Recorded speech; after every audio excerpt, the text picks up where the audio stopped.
আজকে কেউ যদি মনে করে থাকেন যে আমি নীরব আছি, ভালো আছি, আমার কোনো সমস্যা নেই, অসুবিধা নেই, তাদের জন্য একটি মানে জ্বলন্ত উদাহরণ সামনে জ্বলজ্বল করে জ্বলছে। দুঃখের সাথে কথাটা বলতে হয়, উইথ রেসপেক্ট, শ্রদ্ধা রেখেই বলছি, বাংলাদেশের একমাত্র নোবেল বিজয়ী অর্থনীতিবিদ ডক্টর মোহাম্মদ ইউনূস, আমাদের সকলের শ্রদ্ধার ব্যক্তিত্ব, সর্বজন শ্রদ্ধেয় ইউনূস স্যার। উনার যখন সক্ষমতা ছিল, ক্ষমতা ছিল, পাওয়ার ছিল, যোগাযোগ ছিল, সবই ছিল, কিন্তু ওই সময়ে তিনি কোনো কথা বলেন নাই। কিন্তু আজকে তিনি নিজেই বিপদে পড়েছেন। দেখেন, বাংলাদেশের একমাত্র নোবেল জয়ী অর্থনীতিবিদ, তাকেও শেখ হাসিনা ছাড় দেয় নাই, তাকেও শেখ হাসিনা ঘায়েল করেছে, তাকেও কাঠগড়ায় দাঁড় করিয়েছে, তাকেও লোহার খাঁচায় বন্দি করেছে।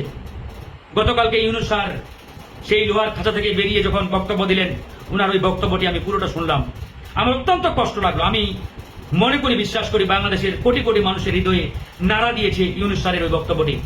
তিনি অত্যন্ত বেদনাদায়ক কণ্ঠে বললেন, এই প্রথম আমাকে লোহার খাঁচায় বন্দি করা হলো, মানে খাঁচার ভিতরে ঢুকানো হলো।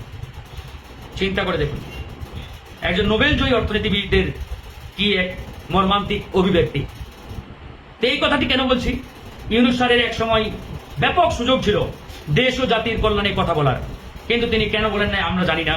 আমাদের সকলের প্রত্যাশা ছিল, আশা ছিল, ইউনূস স্যার সামনে এসে জাতিকে নেতৃত্ব দিবেন, জাতির মুক্তির জন্য বলিষ্ঠ কণ্ঠে ভূমিকা রাখবেন, কথা বলবেন, কিন্তু তিনি তখন চুপ ছিলেন, কথা বলেন নাই।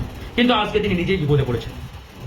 আমরা ওনাকে অন্য চোখে বলি না বা দেখছি না, উনি আমাদের সবার শ্রদ্ধার ভাজন, শ্রদ্ধেয় ব্যক্তিত্ব।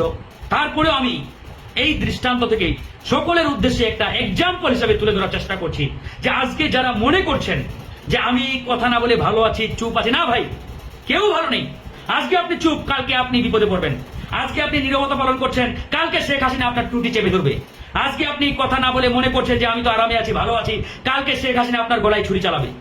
তখন আপনি বিপদে পড়বেন, হাউমাউ করে কাঁদবেন, ডাকবেন মানুষকে, কেউ আপনার পাশে আসবে না, কেউ আপনার পাশে দাঁড়াবে না, বিকজ আপনি আজকে চুপ, আপনি কথা বলেন না। তাহলে আপনি আজকে চুপ আছেন, অন্যের বিপদে কথা বলেন না, তাহলে আপনি যেদিন বিপদে পড়বেন সেদিন কেন জনগণ আপনার পাশে দাঁড়াবে? কেন জনগণ আপনার পক্ষে যাবে বলেন? এখান থেকে তো শিক্ষা নেওয়া উচিত। আমরা কেউই রেহাই পাবো না, কারো মুক্তি নেই আমাদের। তাহলে বাঁচতে হলে কি করতে হবে? বাঁচতে হলে কথা বলতে হবে, প্রতিবাদ করতে হবে। এটাই একমাত্র উপায় আমাদের।